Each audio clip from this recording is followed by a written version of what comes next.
Esto es una breve reseña de cómo hacer negocios con Cuba, ¿no? Es mi trabajo. Ahí la tienen. La siguiente, por favor. Entonces, bueno, una breve referencia a la fortaleza que tiene Cuba en cuanto a invertir una fuerza de trabajo altamente calificada, estabilidad política, social y jurídica. Se ha trabajado mucho en el aspecto jurídico, clima de seguridad para el personal, en sentido general, el clima de seguridad de Cuba es bastante bueno. Por supuesto, como cualquier país del mundo se producen incidentes, pero sí hemos podido desarrollar el turismo con mucha fuerza. Es por eso precisamente, esa es una de las ventajas que tenemos. Y bueno, ahí el desarrollo y fomento gubernamental de la actividad de investigación e innovación tecnológica y su aplicación. Eso es otra fortaleza.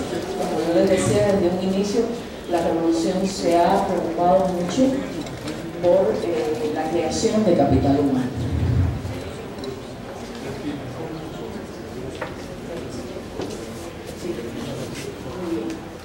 Ya aquí una breve reseña de las relaciones Cuba-México, por favor. Bueno, ya yo les mencionaba la posición histórica de México en contra del bloqueo. Ahí les menciono algunas acciones en el plano comercial. Recientemente, o sea, el año pasado logramos actualizar el acuerdo de complementación económica que brinda la posibilidad de preferencias arancelarias en un número importantísimo de partidas y subpartidas arancelarias, lo cual facilita mucho el comercio. La siguiente. Los principales productos de exportación de Cuba hacia México. Lo tienen. Estamos también, ahí no aparecen, tenemos algunos médicos, algunos profesionales trabajando en México, prestando sus servicios, y los principales productos de importación de Cuba. La siguiente, por favor. Bueno, un comercial, una breve propaganda sobre la Feria de La Habana, pues se distribuyan si quieren ir, en un buen momento para ir a La Habana. La siguiente. Brevemente, la cooperación bilateral desde el año 1974-75 existe cooperación entre México y Cuba, se han firmado diferentes convenios. El año pasado hubo un grupo de trabajo para actualizar esos convenios. Y por último ya, pensamos que estamos en un buen momento en las relaciones, ¿no? Un momento político donde hay interés de ambas partes, ¿no? De desarrollar la relación. Hay que potenciarla, no podemos dejar pasar ese momento, y es la hora, ¿no? de impulsar esa relación. Hay algunas reflexiones sobre lo que pudiéramos hacer de conjunto. Yo pienso que México y Cuba se pueden complementar en muchos aspectos, en muchos sectores, y esa es la idea, ¿no? Complementarnos. La idea no es hablar de las fortalezas mías y las fortalezas de ustedes, sino de complementar. Creo que aquí. Pedimos un fuerte aplauso, por favor, a nuestra ponente.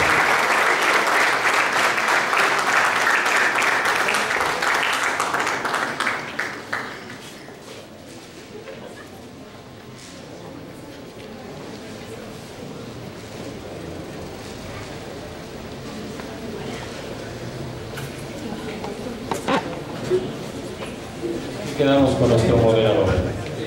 Esta casa abierta al tiempo va rápidamente sin tiempo, como agua entre las manos.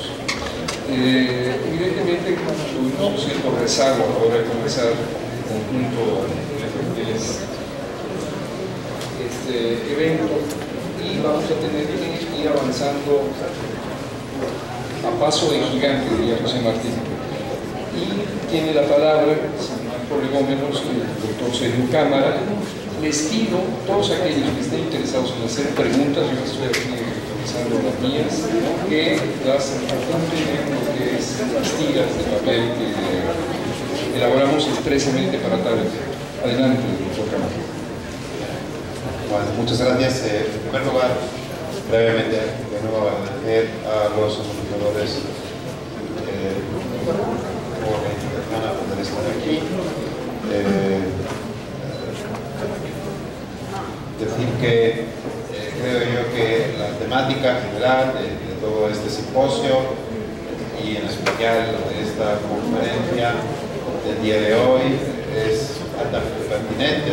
Creo yo que en la Universidad Pública de México se debe analizar, ¿verdad?, la economía de Cuba y ampliar el conocimiento que se tiene sobre la economía de Cuba por la particularidad que tiene de Cuba, a diferencia de otras muchas, incluida la nuestra, de que se trata de una economía socialista, no de una economía eminentemente capitalista, con lo cual es todavía aún más pertinente su estudio, ¿no? Y sobre todo porque representa una alternativa para el desarrollo a las formas de desarrollo que hemos votado en México y en los otros países capitalistas, ¿no? Me ha gustado mucho la ponencia porque ha reflejado muy bien las diferentes vicisitudes del desarrollo económico, en particular de Cuba, desde la revolución, con los antecedentes revolucionarios, hasta la actualidad y con especial énfasis en las grandes dificultades, en las actividades sociales, ¿no? Digo esto porque resulta que muchas veces es muy difícil hablar, desde fuera más todavía, por supuesto, es muy difícil hablar sobre la economía de Cuba e intentar hacerlo, ¿verdad?, sin, digamos, no solo sesgo, ¿no?, sino alguna vez sin pasión, ¿no? Y pasión de todo tipo, ¿no? Es decir, las posiciones dominantes son altamente apasionadas, ¿verdad? Las posiciones dominantes cuando hablan sobre la economía de Cuba, sobre Cuba en general, son altamente apasionadas y se da toda la perspectiva negativa, ¿verdad? Se muestra toda la perspectiva negativa que pueda existir en el país, o bien inventada o bien magnificada, etc. Uno cuando ve las noticias difícilmente escucha que se ha desarrollado una nueva vacuna o que, cuáles cuál es el sistema educativo, difícilmente se escucha hablar de eso. Y sobre todo los que tenemos una posición netamente anticapitalista y que consideramos que el capitalismo no puede ser, por su naturaleza, su constitución, no puede ser un modelo de desarrollo, a pesar de otras características que se pueden destacar, pero no puede ser finalmente un modelo de desarrollo. A veces también tendemos a tener posiciones, digamos, apasionadas también, porque tendemos a pensar que a veces de una manera un poco autocrítica, ¿no?, que pues, los caminos alternativos, en este caso el socialismo, es la solución directa, sencilla a todos los problemas de desarrollo, ¿verdad? Y que es el camino fácil, ¿verdad?, para alcanzar las metas de desarrollo, que en este caso pues, bienestar de la población, ¿no? Y tampoco es así.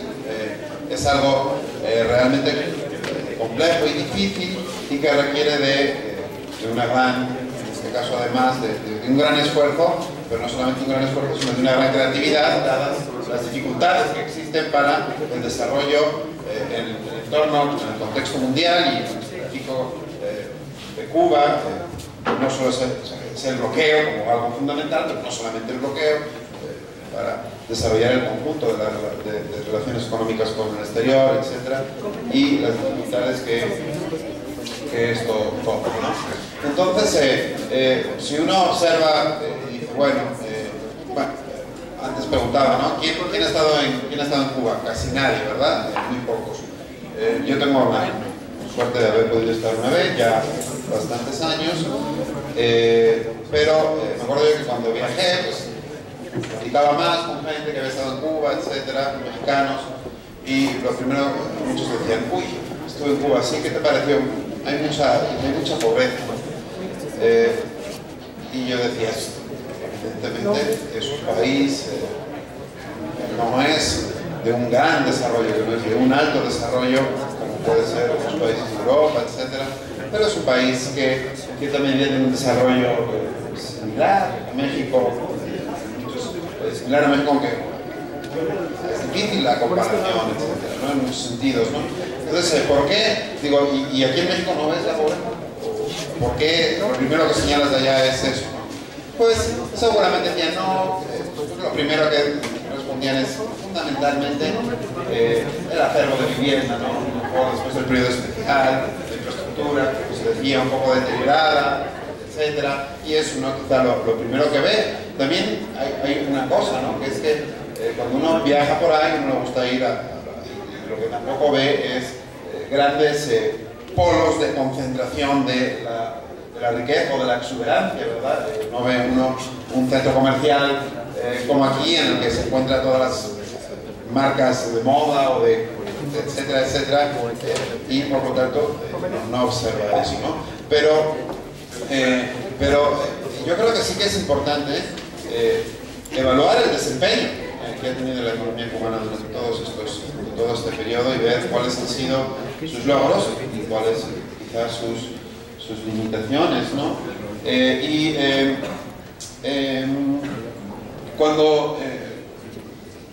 Como el problema que tenemos es que en economía no tenemos grandes indicadores o buenos indicadores del desarrollo económico, ¿no? Por ejemplo, saben que la medida que normalmente utilizamos para ver el desarrollo económico de un país, la más normal es el PIB, ¿verdad? El PIB per cápita y, para hacer comparaciones internacionales, el PIB per cápita corregido por el poder de compra, el poder de la variedad de compra, que ya de por sí tiene una gran dificultad, y más en un país cuyo sistema de precios es diferente al sistema de precios capitalistas, etc., ¿no? Y si uno, en todo caso, observa ese indicador, que no lo reportan tan frecuentemente para Cuba, todos los organismos internacionales, etc., si lo reportan Naciones Unidas en su informe de desarrollo humano, si lo reporta también la CIA, ¿verdad? En sus indicadores de edad del mundo, etc., uno observa que Cuba está a la par de los países en ese indicador está a la par de los países de su entorno. ¿De acuerdo? Tiene un PIB per cápita similar, incluso superior a, pues, por ejemplo, los de las otras islas caribeñas, República Dominicana, por supuesto, Haití, etc., y tiene un PIB per cápita similar al de los países del norte de América del Sur, etcétera, un poco en ese indicador por debajo de lo que tiene otros países más desarrollados de América Latina, como México o Argentina, los más desarrollados, pero en ese sentido parece que no está tan mal, ¿no? Como no está tan mal, sino que más bien está bastante. Pero este es un indicador que tiene bastantes desventajas, pocas virtudes, entre otras cosas porque es una medida muy general y no nos mide, ¿verdad? No nos mide muchos aspectos del bienestar de la población, ¿verdad? Por ejemplo, si nosotros comparamos el PIB per cápita de México y el PIB per cápita de Cuba, podemos ver que sí, por lo que dicen, ¿verdad? Esos organismos internacionales es más alto en México que en Cuba. Pero hay una diferencia entre los dos países, ¿no? Y es que el grado de desigualdad del ingreso es mucho mayor en México que en Cuba, a pesar de que Cuba también tiene problemas de desigualdad, no es que no existe ese problema, que está también muy vinculado al periodo especial, a la autoridad monetaria, al acceso a la moneda extranjera, a las remesas, etc. Pero, independientemente de esos problemas que también tienen, la desigualdad del ingreso es mucho menor, ¿no? Entonces quiere decir que ese desarrollo económico medido en términos del PIB se reparte de una manera mucho más igualitaria entre el conjunto de la población, ¿no? Y eso les lleva, a que la gran mayor parte de la población, hay una gran masa de la población que pueda acceder a pues, los beneficios que tiene precisamente este desarrollo económico. Aquí ya se ha mencionado y creo que se conocen muchos, ¿no?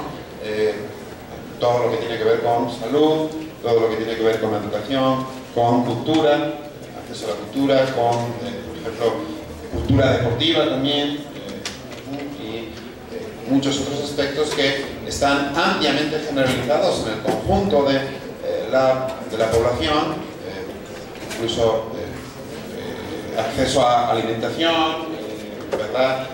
Y a una alimentación equilibrada, etcétera, es algo que está ampliamente repartido en el conjunto de la población, cosa que en México no está. Hay un gran porcentaje de la población con pobreza de muchos tipos, pero también con pobreza más extrema, que es pobreza alimentaria, ¿no? Si uno mide, intenta buscar, por ejemplo, un indicador, con esto ya voy a concluir, que alternativo de desarrollo, como puede ser el índice de desarrollo humano, ¿verdad? Que no es tampoco el mejor de los índices, pero que es un índice alternativo. Uno observa cómo Cuba empieza a crecer en este ranking de países y se encuentra dentro de los países con mayor desarrollo humano de América Latina, con la excepción quizá de Argentina y de algún otro país, etcétera, que tienen índices un pelín más altos, pero Cuba está por encima de México, por ejemplo, el indicador de desarrollo humano y en otra serie de cosas, ¿no? Este indicador toma en cuenta el crecimiento económico, el PIB per cápita, y toma en cuenta indicadores relacionados con la educación y la salud, ¿no? De forma bastante básica en todo caso, ¿no? Lo que uno observa es que entonces es que pues, sale bastante bien parado, a pesar de las dificultades, a pesar de lo difícil que es construir un sistema socialista de una forma tan aislada y con la gran hostilidad externa, etc. El desempeño económico en general de Cuba, si miramos a los números de la manera menos apasionada o menos sesgada posible, es que lo hace bastante bien, muy bien. Seguramente lo podría hacer mejor, por supuesto. Estoy seguro que ellos están en ese camino, ¿verdad?, de hacerlo mejor, etcétera, pero sale bien parado, ¿no? Y insisto, con las ventajas de que hay ciertos aspectos del desarrollo que no nos dicen los números, como puede ser pues, ese tipo de necesidades básicas que se cubren de forma plena o de forma excelente, como es, insisto, el acceso a la educación, la salud, la cultura, etc., ¿no? Entonces, muchas gracias.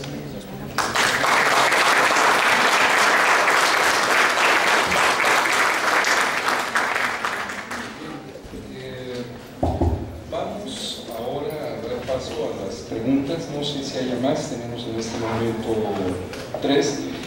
Yo tendría un montón de preguntas, pero me voy a autocensurar. En particular, una que no va a haber tiempo para responder la otra, pero estando aquí Jacob, yo creo que sería también de su interés. Este concepto de empresario y socialismo, ¿es posible? No quiero que lo pongas hoy, pero que quede abierta, digamos, para el desarrollo del simposio. La posibilidad existe, es potencial, la creación de un empresariado socialista, haciendo esta diferencia que decía Schumpeter entre capitalista y empresario. Schumpeter señalaba que el empresario era el creador de innovaciones, el creador de nuevos procedimientos, de nuevos espacios, pero digamos, la impresión que me da es de que la revolución cubana, innovadora como siempre ha sido, está dando lugar al surgimiento de este empresariado socialista, ¿no? Pero habrá que abordarlo en otro momento. Vamos a pasar entonces a leer ahora las preguntas en el orden que nos llegaron. Una pregunta de Rosabel Toledo, de la carrera de Economía. Dice, sobre la nueva ley de inversión extranjera, estudios de prospectiva política concluyen que la reciente apertura de Cuba al capital extranjero es y será esencialmente orientada hacia países asiáticos. ¿Qué opina usted al respecto? Así que vamos dando paso una a una para que no se agolpe.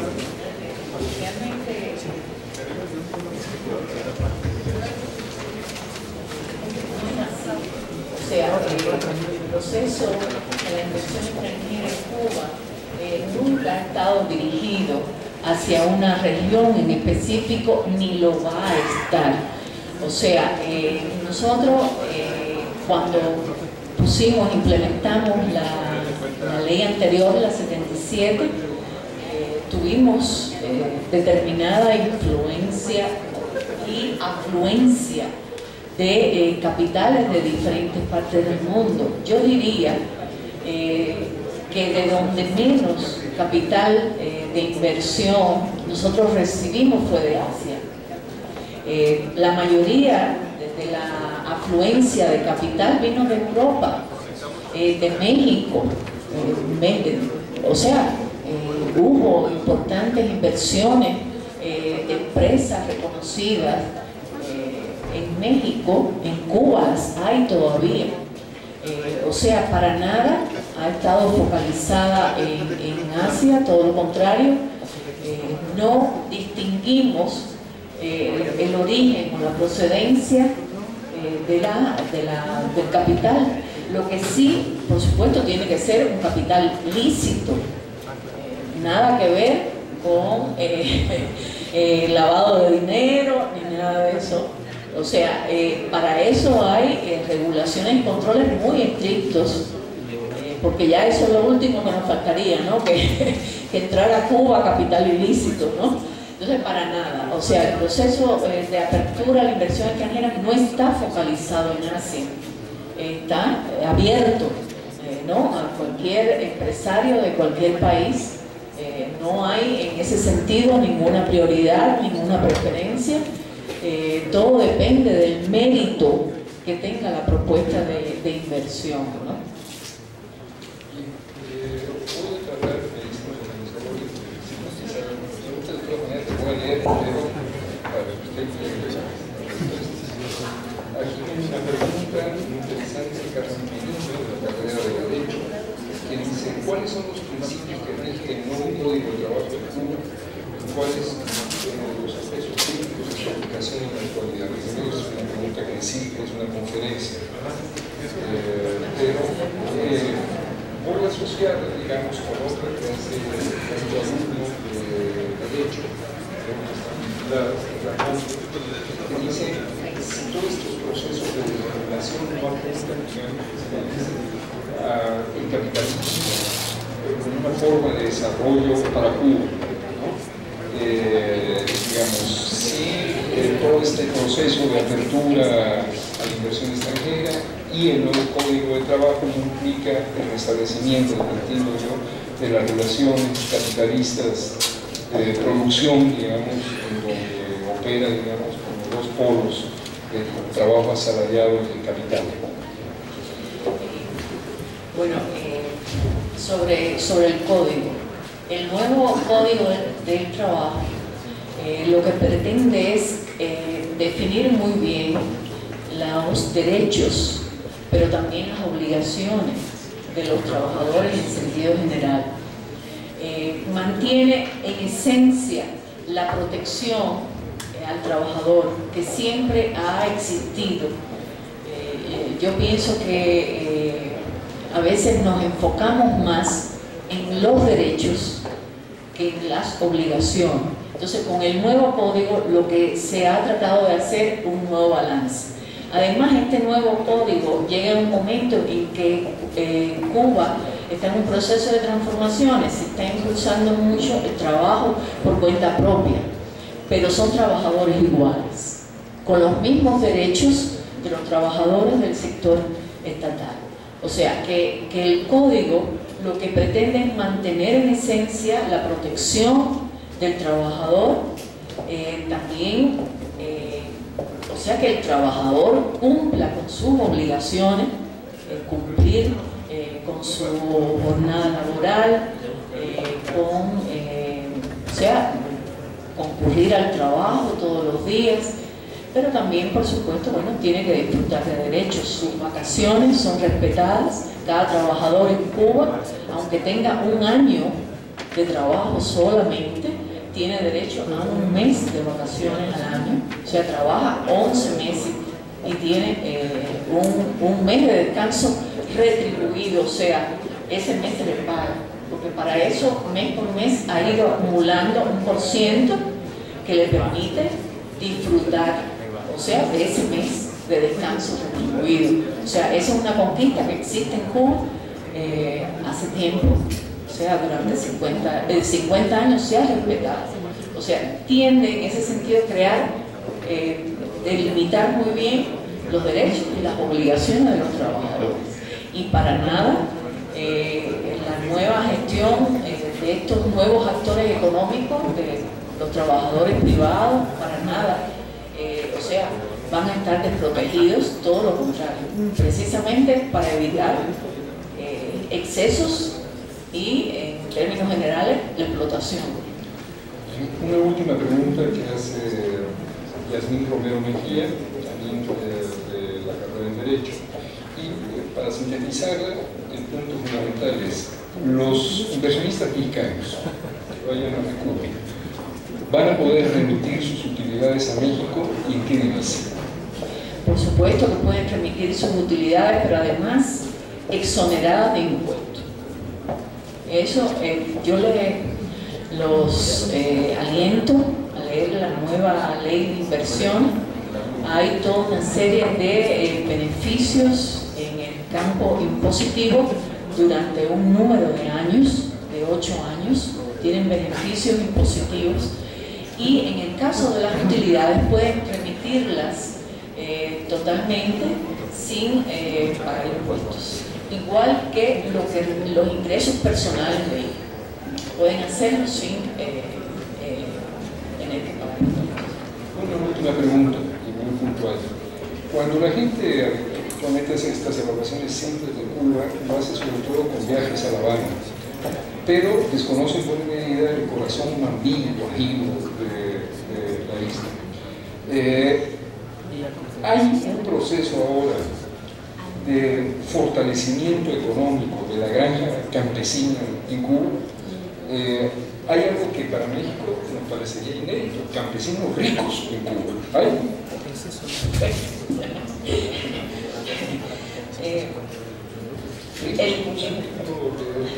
No capitalistas, sino en términos de lo que es una granja campesina fértil, potente, con capacidad productiva, ricos en términos de sus acervos naturales. Perdón.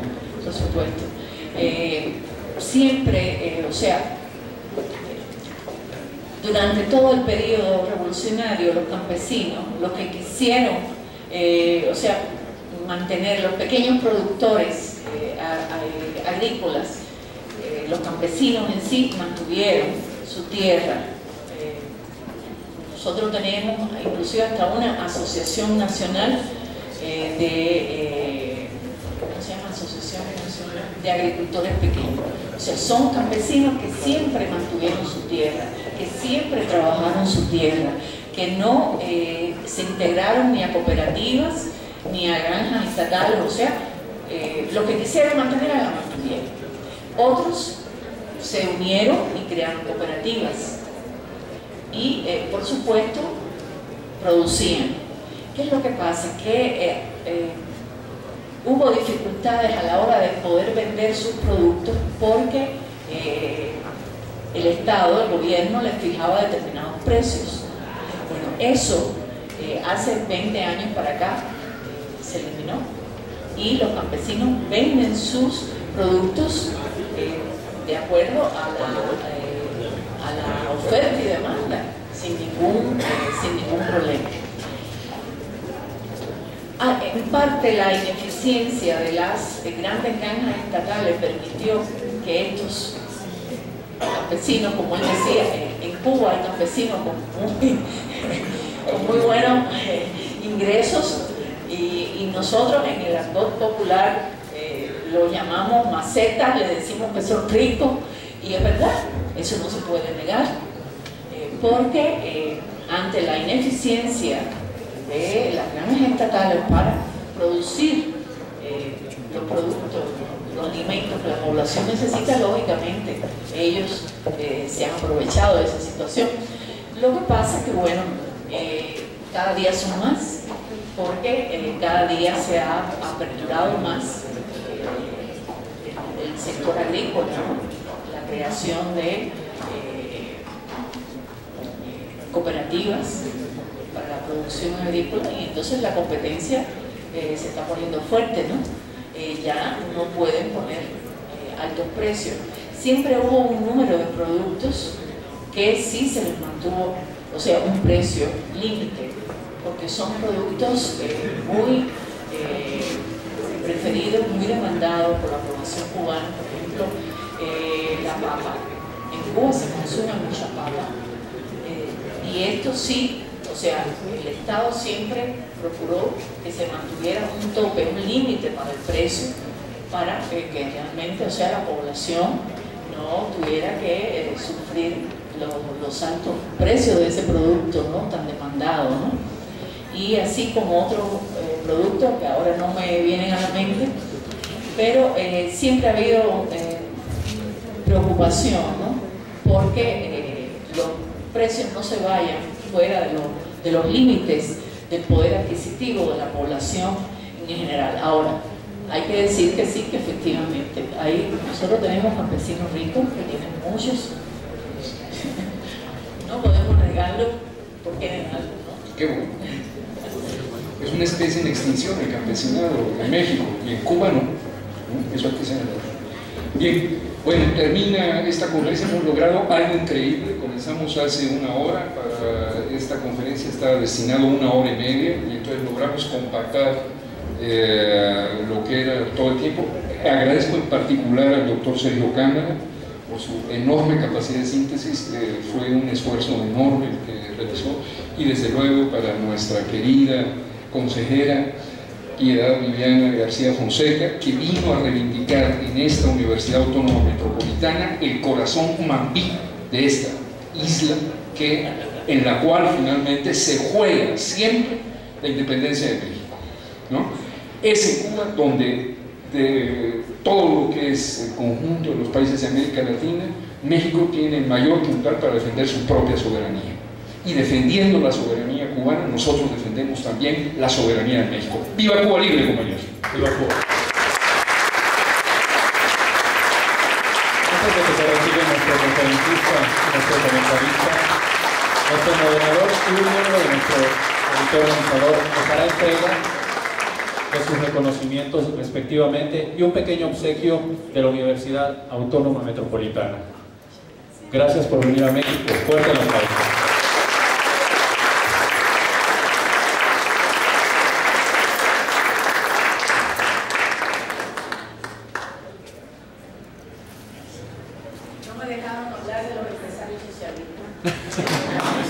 Recuerden que el socialismo lleva poco tiempo, el capitalismo lleva muchos años, pero el socialismo lleva poquito en su construcción y en su concreción. Tienen que entenderlo. Llegaremos al empresario socialista. Claro que sí. Muchísimas gracias a nuestra conferencista.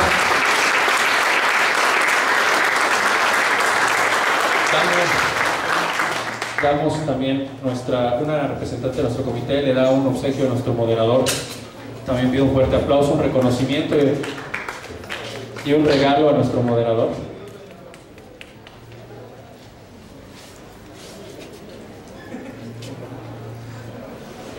Fuerte el aplauso, por favor.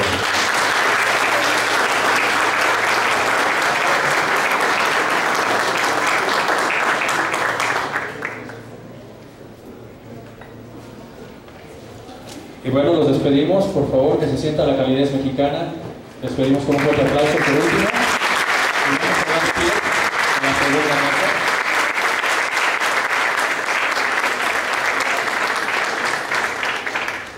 Pedimos a